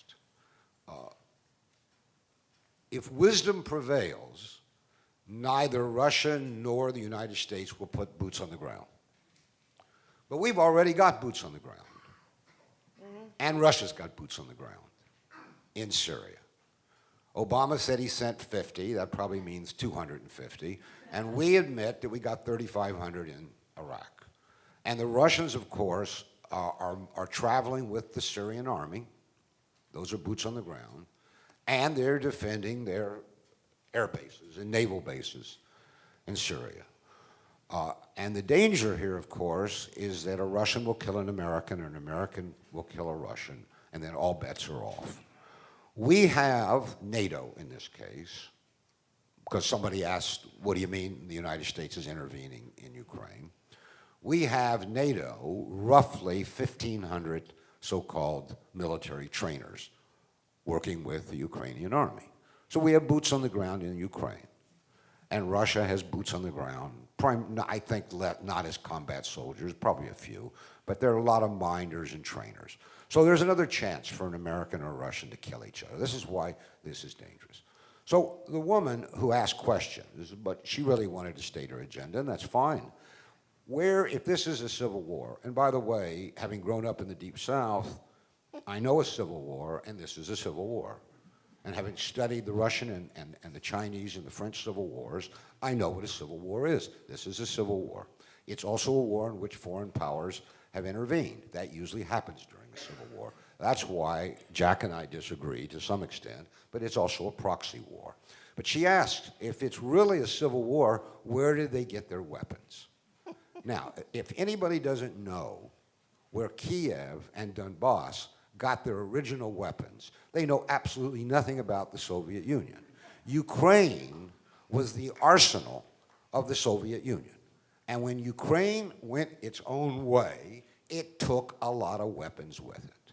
There is a vast number of all manner of weapons in Ukraine, especially in central and eastern Ukraine. This is a reality. The numbers have been printed. Among these weapons, you can nod your head no, but you simply are factually, are you telling me that Ukraine and Russia didn't have a combined defense industry in the Soviet era? They had Books, and that's what I'm getting to. Why do you laugh? What's wrong with you? No, the point here is that when we say, for example, a Russian-made Buk shot down Malaysia airliner 17, we don't know what we're saying. They have been making Buks since 1966. They were Soviet-made Buks. They could have been anywhere, in Ukraine or in Russia itself today. So what's fueled, and the implication that Russia has killed the 8,000 people in Donbass is simply factually preposterous. Propaganda. This is the result of a civil war. Propaganda. They're killing each other. But the point here is that the number of weapons that were already in Ukraine, left over from the Soviet breakup of 1991, is what partly made this so dangerous. And Russia has given the rebels in the East more weapons. And the United States, shipping through Poland, Israel, and 2 or 3 other countries, has given Kiev more weapons. And so this is a military buildup that makes it even more dangerous. And that's why the Syrian opportunity is an opportunity to get, I mentioned in my talk that there are no rules of conduct, to agree upon some rules of conduct. And the first thing should be demilitarizing the conflict in Ukraine. So to blame one side or another for shipping in arms is simply ignorance of the reality of what happened to all those weapons at the end of the Soviet Union.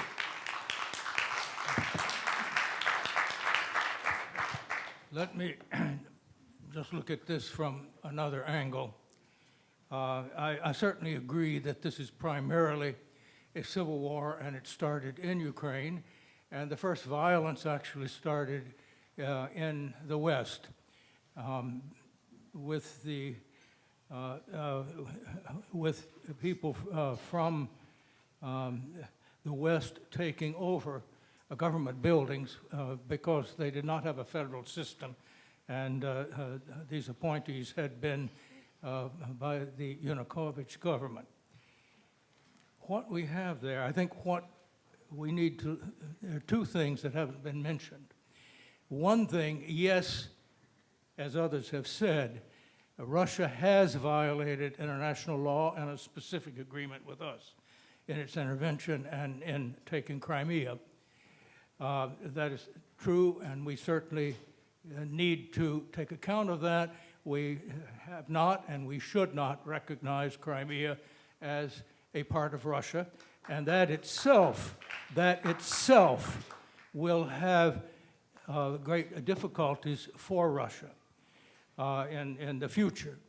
The second thing is that one of the motivations Putin had for what he did, which was not in Russia's interest, and we'll explain why in a minute, was what he thought was the threat of NATO expansion, which would have eliminated their naval base in Crimea. Now, one of the reasons many of us opposed NATO expansion when it started was if we start it, it'll be hard to stop it, and you're going to have to stop it at Ukraine and Georgia, or any Russian government is going to react. So, and I argued at the time in the mid-90s when we were arguing this, if we expand NATO and make it more or less coterminous with the EU, that is going to make it difficult to influence the economic developments that we need. In other words, without NATO expansion, the EU economic relations would have been much easier in working these things out. But what Putin has done is not in Russia's interest. He has created a potential irredentist territory right next to him, and of course, the intervention in the Donbass also. He has a bloody war right at home, right next to him. These things are not in Russia's interest. The reason they have been popular in Russia, however, has been precisely the international situation that we had created or helped create, that we were enemies and that we were trying to isolate Russia militarily and come against them. So what we need to do to get back is to get some recognition on their part, at least over time, of where their really interests lie. Of course, their interest lies in regularizing the situation in Crimea. The basic fact, though, is, in fact, politically, Ukraine will be better off without Crimea. Yanukovych, whom they expelled, and he deserved it, would never have been elected without those Crimean votes. And if, in fact, It may be a fact the majority of people prefer to be in Russia. There should be a way to work this out. Anyway, the problem is not in any way defending Russian actions, but when we say that is illegal, what you're doing, and they say, well, is what you did in Iraq legal? You invaded. It had not invaded, they had not attacked you. And look at the mess you left. And if what we have done in Crimea is wrong, how is it that you violated previous agreements by recognizing Kosovo's independence? Because the agreement going way back to 1975, the Helsinki Agreement, we all agreed that there could be no formal changes of borders without mutual consent. So when you get into these legal arguments, you'll find that the U.S. doesn't come into court with clean hands. I'll leave it at that. We are running out of time. Could I ask the two next questions to be brief? We can't go beyond that. I'm really sorry, but you can certainly approach the speakers afterwards. But would you like to pose your question? Yes, thank you. I consider myself an everyday person, a citizen of the United States. I'm a school teacher by trade, and so I do not consider myself above anyone. I'm a middle-class person. My thing is, what irritates me about this whole situation is that it was said that the strategic intent of Putin is going to be looked at. I think that we need to keep in mind that two things. We have had Russia as an ally long before World War II.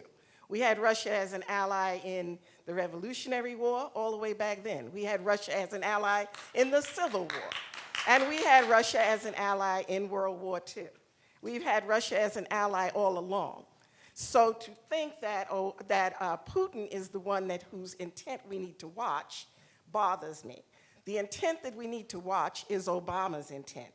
And one of the things that bothers me again is that we look at Obama as this person and not the presidency. He may be a nice person. He may be what we call treading lightly. He's kind of timid. He doesn't rush right in. But his administration, when we look at his policies, he is a warmonger, okay? He took down Ukraine through the advice of Victoria Nuland and Valerie Jarrett, who are two degenerate advisors who went into the Ukraine for regime change. And they left Nazis there where we were supposed to be so-called adding democracy to the Ukraine. Those people were not fighting for democracy, and they still are not. They are Nazis in the Ukraine. The other thing is that the expansion of NATO goes against international law, as you said. It goes against treaties, as you said, and yet we still try to act like we can discuss things with this president. This is a presidency. He is the leader of the United States of America. He's not just, Obama, the nice guy that plays basketball. He is the leader of the United States. And so therefore, we have to look at the policies that he has furthered and escalated against Russia and see what it is that his intent is. And his intent is not good. And Russia has reached out and said, join us, cooperate with us. The only reason that Obama was not impeached when he tried to go into Syria the first time is that people went into the streets and said, if you go into Syria, we will impeach you. We will have the Congress impeach you. And now he has once again sent 50 or so whatever troops into Syria when he was not invited in. He was not asked to, and yet we still have not impeached him. We have not gone to Congress for that situation. There are so many things that Obama has done that deserves impeachment, including our economy. We impeached Clinton over a dress and whatever. We impeached Nixon over Watergate, but we can't seem to impeach this president for several, maybe 6, 7, 8, 9, 10 things that he has done that shows he is escalating wars to nuclear war. He has continued the policies of Bush in our economy, which is going into the tank. All right, we're so good. now We're good. I'll be done in a sec. A second. And so my thing is to you guys up there on the panel, you say that you're going to try to persuade him. No, we're not persuading him. We are trying to introduce things into the presidency, okay? That's what we're trying to do. So we need to impeach him and Okay. take over our presidency, the presidency of the United States, Okay, and we're do good. the things that need to be done. We're good. Thank you. Guys, I'm afraid she used up all of your questions. But she's a school teacher, the hardest working people in the entire country, so she deserves it. She earned it. Yeah. I'm afraid we're out of time. Do approach the panelists afterwards. I did want to ask the panelists one more thing. First of all, I wanted to tell them to thank them very much. We can disagree with them on the ideas, and we engage them on the level of ideas, and the ideas are worthy of engagement. They're very intelligent. Would the panelists like to say one last thing on the question of Syria, which we did not talk about very much? Is there anything to add in terms of engagement with Russia over Syria, the question of Assad, and the question of ISIS? Well, we omitted. I really would like to know what she thinks of Obama, but, you know, having voted for him twice, I'm a little worried.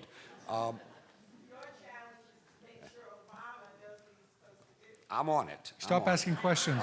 Just All right, we didn't discuss what is today the crucial issue, boots on the ground. I meant to bring it up before and I forgot, but as he pointed out, I'm old and I forget things. And there's a footnote to that, by the way, that everybody running for the presidency of the United States in the Democratic Party is also old. So you got a real problem. You're going to have to go to the Republicans because Mrs. Clinton and Bernie Sanders are about our age. So O'Malley is a young one, but he's at 3% and he isn't rising. So here's the issue. I know what I think, but and it's an issue for a historian, a political scientist, for our midshipmen who may have left, military experts, and it's as follows. Here's the basic conflict.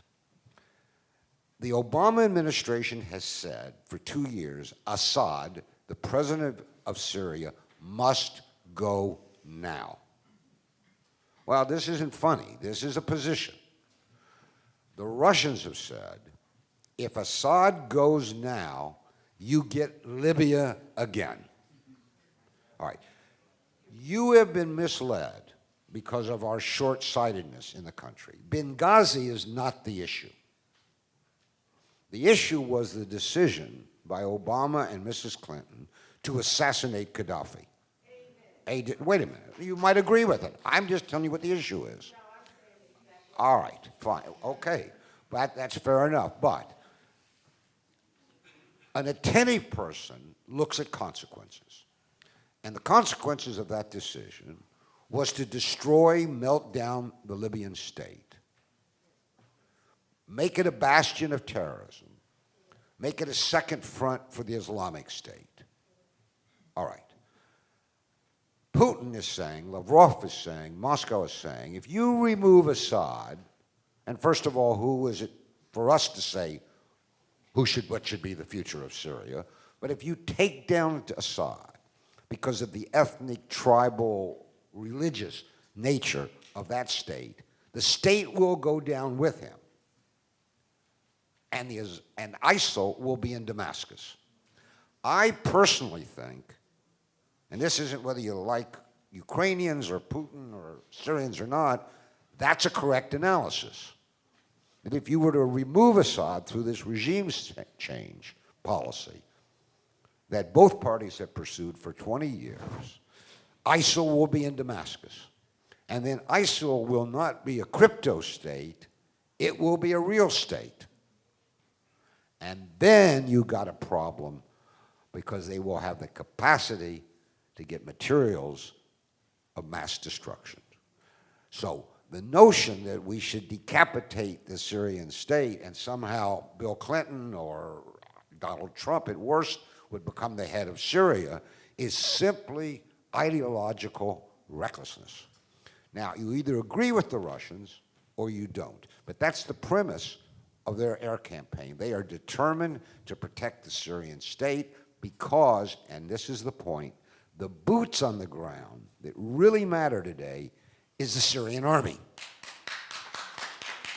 And if you let the Syrian army disintegrate, I guarantee you, whoever is the next president will have no choice but to send 100,000 Americans to Syria. So that's the decision that Washington now has to make. And that ought to unite left and right, Ukrainians and Russians, those of us on either side. This is a perilous decision. You got to decide, is the White House right or is Moscow right about this? And the European Union appears to have voted for Moscow. But this is what boots on the ground really comes down to today. There is a civil war going on in Syria. Not only Ukraine, in Syria. There are thousands of Syrians who for the last years have fought the Assad regime because the Assad regime has killed thousands of Syrians. So into this picture, and this fight has gone on for a long while. And when Obama considered going in, he did not go in. And the result is that this continued. The Syrian army is not capable of defeating ISIS. Not capable. In fact, if the Syrian army decided and people pulled back, Putin stopped bombing the rebels, but who oppose Assad and bombed ISIS, which was the pretext for his entry, and he bombed ISIS, the Assad military is not strong enough to deal with ISIL. And in fact, once Assad stays and his military begins to move east, it is a giant recruiting mechanism for ISIS. We've fallen into the trap. And so the question is, which Sunnis have a shot? Remember, Assad is Alawite, not Sunni. So which Sunnis have a shot? And the only Sunnis that have a shot are those that are on the ground now. They're fighting not only ISIS, but Assad. That shows you how complicated this is. For us to believe we can move in there and manipulate this whole thing is just, I think, fantasy. And so I would argue that it's not a binary choice. And we have diplomats who are now discussing a path toward a set of elections in Syria in 18 months. And then whoever's elected will take over and have legitimacy of the state. That, to me, is at least the only thing that I've heard in this mess that's hopeful. And I'm afraid that does it for us. We're over time. Thank you very much to the panelists. Thank you very much to the audience.